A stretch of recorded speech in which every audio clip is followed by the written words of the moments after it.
Je veux voir l'inspecteur Lestrade tout de suite. Votre nom, monsieur? Dr. John Watson. Est-ce qu'il vous attend, monsieur? Ça m'étonnerait qu'il ne m'attende pas. Ah, ben, je vais aller le prévenir, monsieur.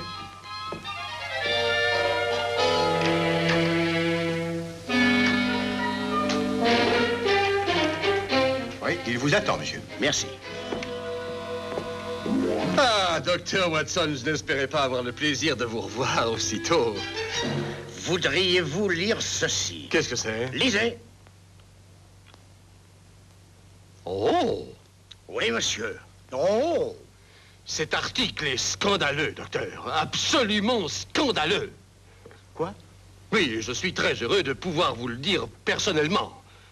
Vous et moi, nous savons très bien que sans Holmes, jamais l'affaire n'aurait été résolue. Sans ses merveilleuses facultés d'observation, la vérité n'aurait probablement jamais été faite. Et je trouve que c'est une honte, docteur, que toute cette presse mercenaire ne parle que de moi et de moi seul, sans faire la moindre allusion à son magnifique travail. Voyons, qu'en dites-vous, docteur? Eh bien, je dis comme vous. Je suis heureux que nous soyons d'accord. Oui, bien sûr, j'en suis heureux également. Que dit Holmes de tout ça, hein? Oh, il n'y prête aucune attention. Il se moque qu'on parle de lui ou non. Oh, c'est tout, Holmes.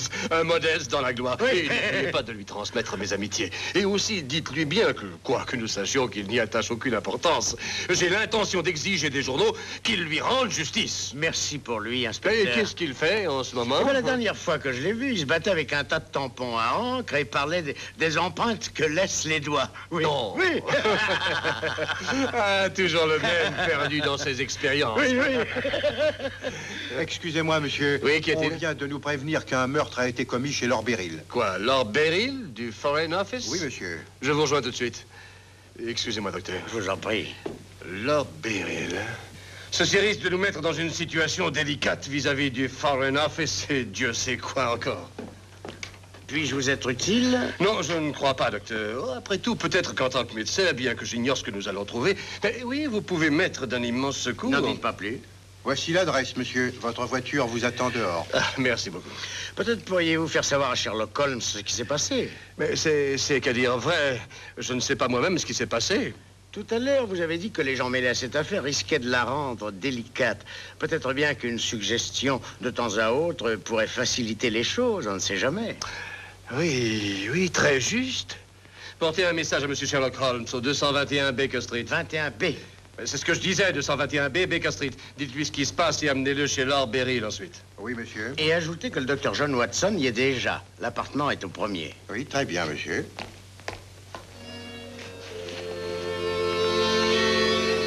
« 221B, Baker Street. »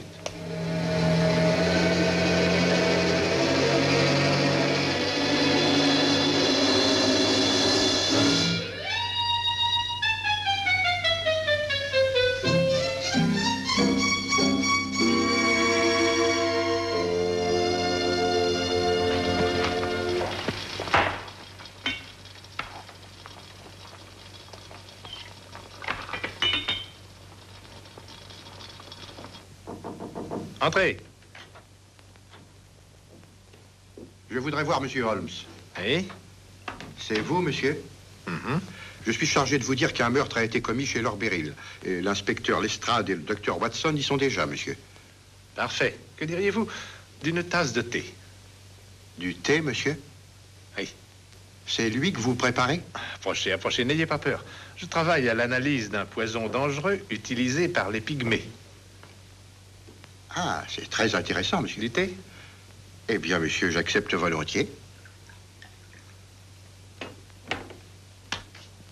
Du lait avec? Si ça ne vous dérange pas, monsieur. Pas du tout.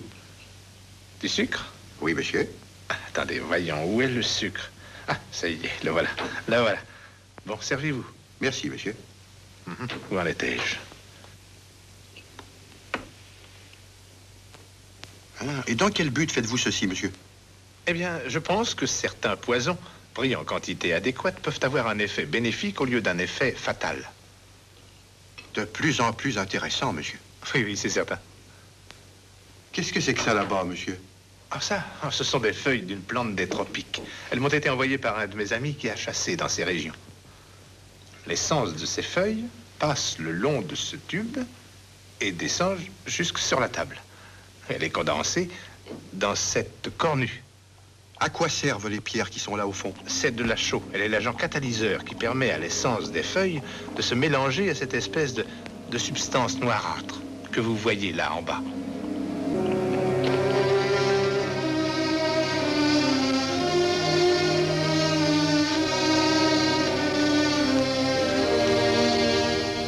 Inspecteur Lestrade, je demande à voir ma femme. Je suis là depuis plus d'une demi-heure et maintenant j'exige une explication. Votre désir est très naturel, monsieur. Vous savez que Karl Oberstein a été assassiné dans votre bureau. On vient de me l'apprendre et c'est une chose horrible, bien sûr. Mais cela n'explique pas pourquoi... Lord Beryl, votre femme a avoué que c'est elle qui l'a tué. Quoi? C'est pourquoi je ne vous ai pas laissé la voir. Nous prenions sa déposition. Qu'a-t-elle dit? À part l'aveu d'avoir commis le meurtre, elle s'est refusée à toute autre déclaration. Vous pouvez entrer maintenant, Lord Beryl.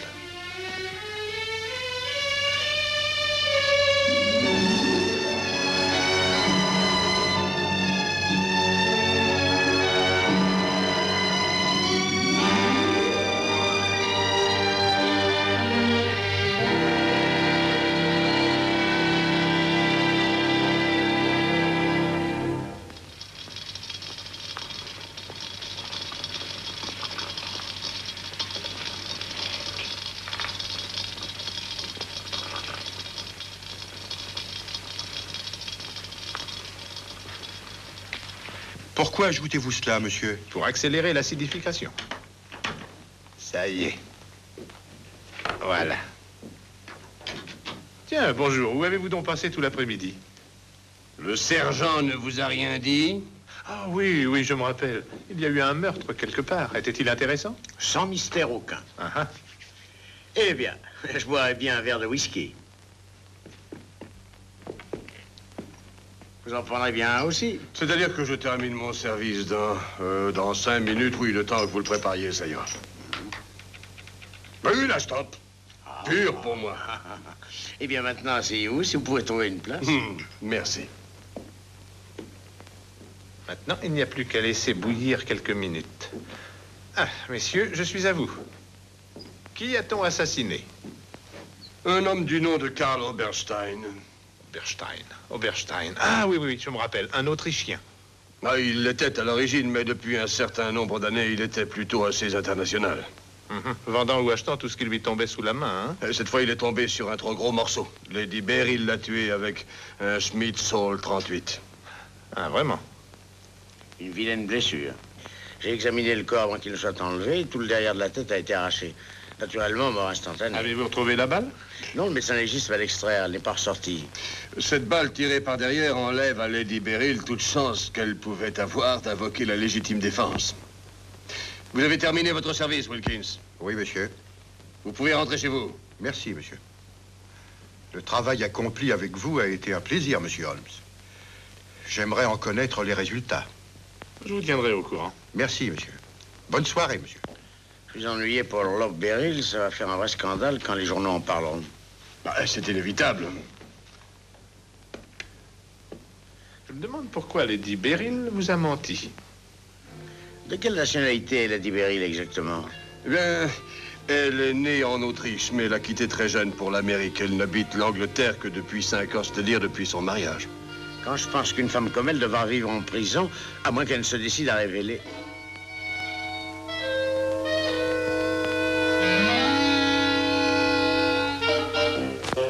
Qu'avez-vous dit? Je vous demande pardon? Qu'avez-vous dit à l'instant? Je n'ai rien dit du tout. Oh, si, voyons. Vous avez dit, je me demande pourquoi Lady Beryl vous a menti. Ah, ça? Mais qu'entendez-vous par ça? Mais rien, excepté bien sûr que Lady Beryl n'a jamais tiré sur Oberstein. Pourtant, elle a dit l'avoir fait. Ça ne change rien, elle n'a pas tiré sur Oberstein parce qu'elle n'a pas été tuée d'un coup de feu. En réalité, Oberstein est mort assommé. Le revolver que vous prenez pour l'arme du crime appartenait à Oberstein. Elle l'a trouvé à côté de lui et elle a prétendu l'avoir tué à seule fin de protéger son mari. Elle n'est pas plus coupable que vous ou moi. Soyez gentil de prendre ça une minute. Voudriez-vous répéter ça? Bien sûr, c'est aussi clair que... Voudriez-vous me tenir ça? Oui, ben, ce n'est pas clair pour moi. Vous m'avez dit que Lady Beryl s'était accusée d'avoir tiré sur Oberstein, mais ce n'est pas d'un coup de feu qu'il a été tué. Ce n'est pas parce qu'un homme est trouvé avec le derrière de la tête éclaté et un revolver à côté de lui qu'il est mort d'un coup de feu. Merci beaucoup. Vous allez jusqu'à affirmer que la balle est restée logée à l'intérieur du crâne, parce qu'elle n'est pas ressortie par le front. Mais la connaissance la plus élémentaire de la balistique vous apprendrait que c'est toujours le côté opposé à l'entrée de la balle qui est endommagé. Le point d'entrée, lui, est toujours propre. Mais il y a le revolver, un revolver autrichien. Et Lady Beryl est autrichienne. Bien sûr, seule une autrichienne peut tuer un autrichien. Tenez-moi ça une petite minute. Lady Beryl a vu Oberstein étendu par terre et en a tiré la même conclusion que nous. Lady Beryl est innocente. Alors quelqu'un d'autre est coupable? Brillant. Nous devons retourner sur les lieux du crime et recommencer nos recherches. Vous venez avec nous, Holmes. Ces sottises peuvent attendre. Sottise? Oui, sottises. Sottise. Sottise. Vous avez dit sottise. Laissez-moi vous dire, inspecteur Lestrade, que si les méthodes de recherche de la police de notre pays étaient seulement un peu plus avancées que celles en vigueur à l'âge néolithique, je n'aurais pas, moi, à me livrer à des recherches dont, un jour prochain, vous et vos semblables bénéficieront. Mais c'est un point important, monsieur Holmes. Le seul point important, c'est un minimum de sens humain, ce dont manquent totalement les magistrats de nos tribunaux. Mais vous le croyez vraiment? Certainement. Et je vous dirai encore autre chose, inspecteur Mais Lestrade. je vous écoute. C'est que vous devriez faire preuve de sens d'enquête.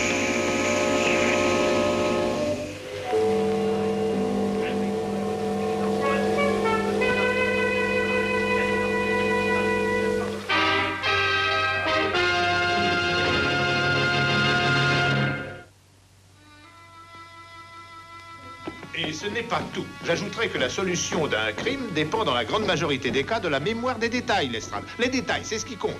Elle est là. Je pourrais la garder pour s'être accusée d'un crime qu'elle n'a pas commis, mais... Eh bien, avec le Foreign Office et tout le reste, je ne crois pas que je le ferai. Non, Lestrade, vous devez la relâcher. Et puis ça peut aider à découvrir le véritable coupable. Exactement. Inspecteur Lestrade.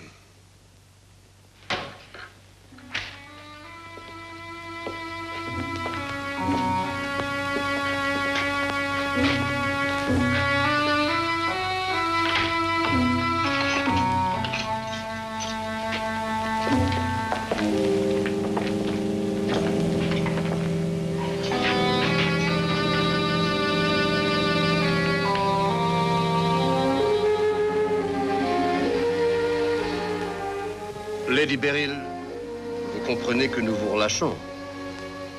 Je le comprends, oui. Savez-vous pourquoi? Non. Nous avons pu prouver que vous n'avez pas commis le meurtre dont vous vous êtes accusé. C'est ça. Mais nous aimerions savoir pourquoi vous vous êtes accusé de ce crime.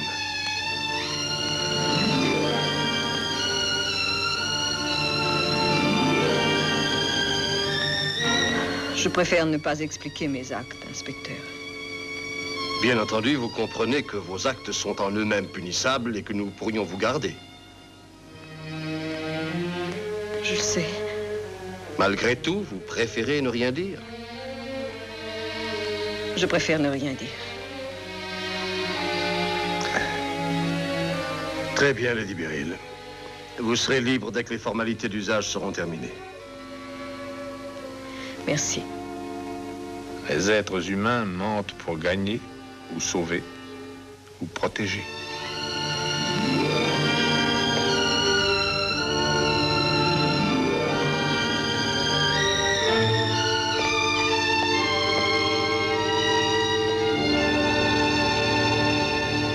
Je ne sais comment vous remercier, Monsieur Holmes. Veuillez toujours me considérer votre débiteur. Pas du tout. Merci. Vous faites partie du Foreign Office, je crois, Lord Beryl. J'en fais partie. Vous aviez déjà rencontré M. Oberstein. C'est vrai. Exactement quand? La semaine dernière. Pour la première fois? Et la dernière fois. Je vois. Je crois savoir qu'il avait l'habitude d'offrir de grosses sommes d'argent aux personnes haut placées en échange de renseignements qu'il pouvait lui fournir. Je pense qu'il avait cette habitude, Monsieur Holmes. Merci. Oh, Lord Beryl, avant que votre femme ne soit de retour, pourrais-je jeter un coup d'œil sur les lieux du crime? Mais certainement. Ça s'est passé dans le bureau. Si vous le permettez. Ma maison est à vous. Merci.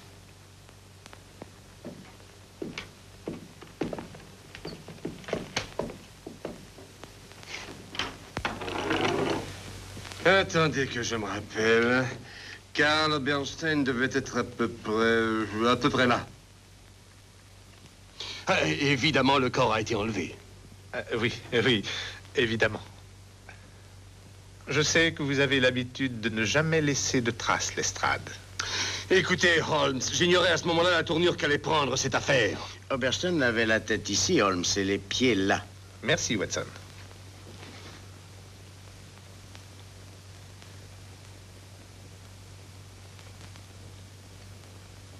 Où est-elle, le revolver? À la gauche du corps. Près de la tête ou des pieds?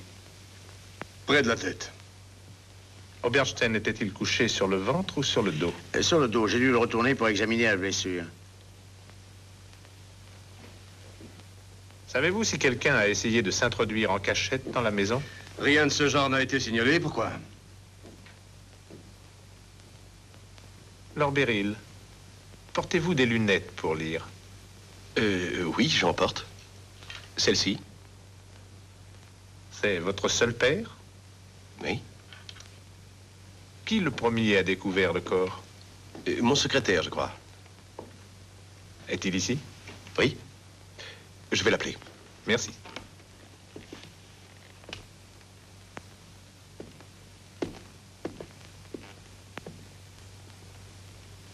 Lestrade. Où se trouvait Lord Beryl au moment où vous estimez que le crime a été commis? Il se trouvait à un meeting politique qui a duré toute la journée. Ah, bon. Bon. Pourquoi cette question à propos de lunettes, Holmes? C'est parce que Lord Beryl porte des lunettes pour lire que Lady Beryl s'est accusée d'un crime qu'elle n'a pas commis. Quoi? Voici mon secrétaire, Monsieur Ross. Vous connaissez déjà l'inspecteur Lestrade et le docteur Watson. Et ce monsieur est Monsieur Sherlock Holmes. Enchanté. J'ai su que c'était grâce à vous que Lady Beryl a été libérée. En partie seulement. Pourrais-je vous demander un petit service, Monsieur Ross? Mais bien sûr. Voulez-vous prendre ces feuilles de papier et marquer avec la position dans laquelle vous avez trouvé le corps? Avec ces feuilles de papier? Oui, ça peut m'être très utile. Je vais essayer. Mais où voulez-vous en venir? Combien d'hommes avez-vous amené, Lestrade? Il y en a 2 dehors, pourquoi? Bon, j'aimerais que vous alliez avec eux dans le jardin derrière la maison et que vous le fouilliez soigneusement dans un rayon de 10 mètres. À la recherche de quoi? De tout ce qui ne doit pas s'y trouver, Lestrade. Parlez-vous sérieusement? Absolument. Il fallait me débarrasser de lui. Avez-vous examiné votre coffre, Lord Beryl? Je l'ai fait, Monsieur Holmes. Aucun de mes papiers n'a été touché. Excellent, excellent. Monsieur Ross connaît-il la combinaison de ce coffre? Oui. Il n'a jamais été question d'un vol? Bien entendu, Ross. C'est le genre de question qu'on pose au cours d'une enquête. C'est juste. Bonjour, Lady Beryl. Ma chérie. Comment vous sentez-vous? Je vais très bien, Georges. Tout à fait bien. Allez vous reposer. Cette épreuve a dû vous sembler horrible.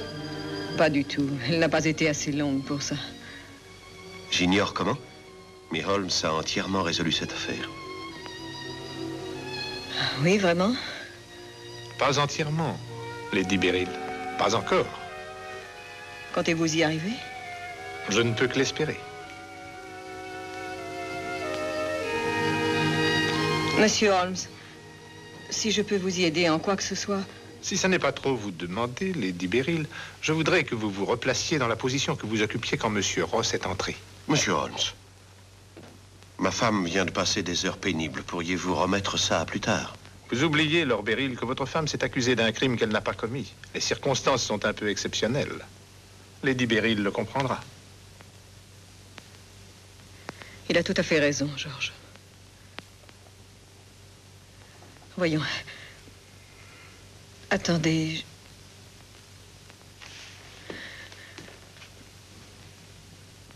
Je me tenais ici. Exactement? Je pense que oui. Monsieur Ross, êtes-vous certain que c'est dans cette position que Lady Beryl se tenait? Eh bien, je vous demande pardon, Lady Beryl. Je ne dis cela que par souci de précision, mais je crois que vous vous teniez un peu plus à gauche. Un peu plus à gauche, Lady Beryl. Comme ça? Oui, je crois que c'est ça. Bon. Lady Beryl tenait un revolver à la main. Monsieur Holmes. C'est exact. Dans quelle main? Ma main droite. Monsieur Ross? C'est juste. C'était bien dans la main droite. Lord Beryl, avez-vous un revolver dans la maison? Oui, j'en ai un. Puis-je l'avoir? Vous n'allez pas exiger de ma femme qu'il... Si, Lord Beryl. À moins qu'elle ne s'y oppose. Mais naturellement, elle s'y oppose. Je suis à votre disposition, monsieur Holmes.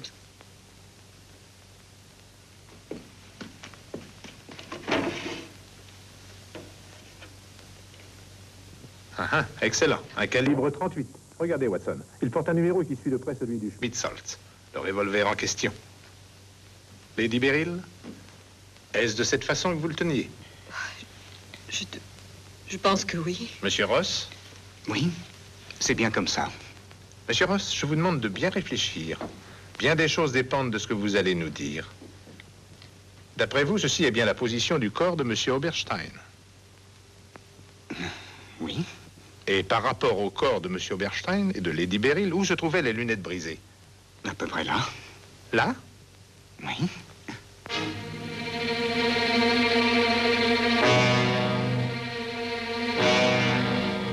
Watson, quand vous avez examiné le corps, y avait-il des débris de verre auprès de lui? Absolument pas. Vous l'affirmez? Certainement. Mais oui, je ne sais plus où j'ai la tête. Il n'y avait pas de lunettes brisées sur le plancher.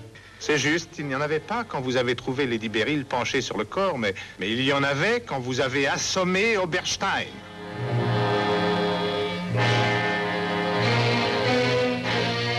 Avant d'essayer de fuir, Monsieur Ross, regardez Lady Beryl. Je n'y comprends rien, Monsieur Holmes. C'est pourtant bien simple. Quand Oberstein est venu vous proposer de lui vendre les secrets que vous déteniez, vous l'avez jeté dehors. Alors Ross est entré en contact avec lui pour lui vendre ses secrets. Mais rien n'a été pris dans le coffre. Bien sûr que non. Si vous aviez vendu quoi que ce soit, on l'aurait découvert. Quand Oberstein est venu avec l'intention d'acheter les documents, vous avez ouvert le coffre afin de lui montrer les papiers. Il a mis ses lunettes pour les examiner. Il se préparait à payer quand vous l'avez assommé. Dans la chute, ses lunettes se sont cassées et son revolver est tombé de sa poche. Vous avez remis les papiers en place, puis vous êtes reparti avec l'argent. Vous êtes fou. Vous mériteriez. Les ennuis commencèrent lorsque Lady Beryl découvrit le corps. Vous avez mal interprété la situation. J'ai cru que c'était le revolver de mon mari. Semblable, mais pas le même. Et les lunettes. Un modèle de verre très courant. Vous avez ramassé les morceaux, excepté quelques fragments. Et vous avez jeté la monture. Oui. Puis vous avez menti pour protéger votre mari. Oui. Nina. Magnifique, Holmes, absolument magnifique. Merci, Watson.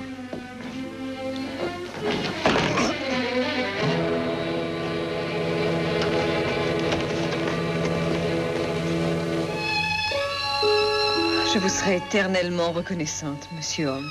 C'est moi qui vous suis reconnaissant. Ce n'est pas souvent que l'on rencontre une femme comme vous. Je ne réalise pas encore ce qui s'est passé, mais je sais que nous avons contracté une grande dette envers vous.